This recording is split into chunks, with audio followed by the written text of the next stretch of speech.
लोग तुम्हारी आंखों में झांक कर नहीं देखते, वे तुम्हारे हाथ देखते हैं कि इससे क्या लिया जा सकता है। वे तुम्हारे दिल को नहीं समझते हैं, वे तुम्हारी मजबूरी को पहचान लेते हैं और फिर उसी मजबूरी को हथियार बना लेते हैं। श्री कृष्ण कहते हैं, जो व्यक्ति हर बार झुक जाता है, दुनिया उसे झुकाने की आदत बना लेती है और फिर एक दिन वो व्यक्ति खुद को आईने में देखता है तो पहचान नहीं पाता कि वे कौन था और क्या बन गया। कितनी अजीब बात है ना। जो व्यक्ति सबसे ज्यादा समझदार होता है वही सबसे ज्यादा ठगा जाता है। जो व्यक्ति सबसे ज्यादा भावुक होता है वही सबसे ज्यादा इस्तेमाल होता है और जो व्यक्ति हर किसी की मदद करता है अंत में वही सबसे अकेला रह जाता है। श्री कृष्ण कहते हैं, अकेलापन बाहर से नहीं आता, अकेलापन तब आता है जब तुम सबके लिए होते हो लेकिन कोई तुम्हारे लिए नहीं होता।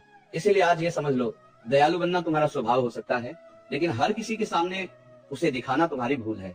हर किसी को अपना दर्द बताना, हर किसी को अपना सच दिखाना, हर किसी को अपने आंसू सौंप देना, ये दया नहीं है, ये खुद को कमजोर करना है।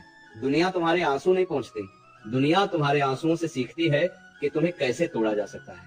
इसलिए श्री कृष्ण कहते हैं, हर दर्द को शब्द मत दो। कुछ दर्द मौन में ही ठीक होते हैं और कुछ लोग मौन से ही दूर हो जाते हैं। तुमने देखा होगा, जब तुम शांत रहते हो लोग तुम्हें कमजोर समझते हैं, लेकिन जब तुम बोलना शुरू करते हो तो वही लोग असहज हो जाते हैं, क्योंकि उन्हें तुम्हारी दया नहीं, तुम्हारी जागरूकता से डर लगता है।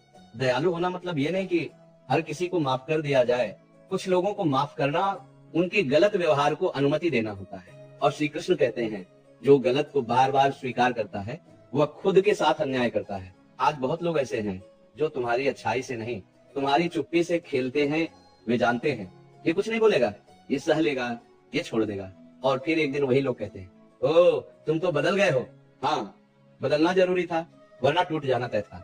श्री कृष्ण कहते हैं, बदलाव आत्मरक्षा है, घमंड नहीं। जो नहीं बदलता वह दुनिया के हाथों मिट जाता है। दयालु बनो, लेकिन उस दयालुता में यह शर्त जरूर हो, अगर तुम मेरी इज्जत करोगे तो मैं तुम्हारे लिए खड़ा रहूंगा। अगर तुम मेरी सीमा लांघोगे तो मैं चुपचाप हट जाऊंगा, क्योंकि हर लड़ाई जीतनी जरूरी नहीं, कुछ लड़ाइयों से दूर रहना ही जीत होती है।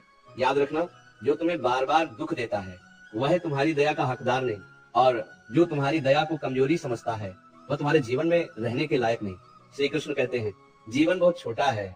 हर किसी को समझाने के लिए, हर किसी को बचाने के लिए, हर किसी को खुश करने के लिए जो तुम्हारी शांति छीन ले उसे छोड़ देना ही सबसे बड़ा ज्ञान है। अब समय आ गया है खुद से ये कहने का, मैं अच्छा हूँ लेकिन हर किसी के लिए नहीं। मैं दयालु हूँ लेकिन अपनी कीमत पर नहीं। मैं मदद करता हूँ लेकिन खुद को खोकर नहीं। और जिस दिन तुमने ये सीख लिया उस दिन दुनिया तुम्हें बदल नहीं पाएगी। उस दिन लोग तुम्हारी आंखों में झांक कर नहीं देखते, वे तुम्हारे हाथ देखते हैं कि इससे क्या लिया जा सकता है। वे तुम्हारे दिल को नहीं समझते हैं, वे तुम्हारी मजबूरी को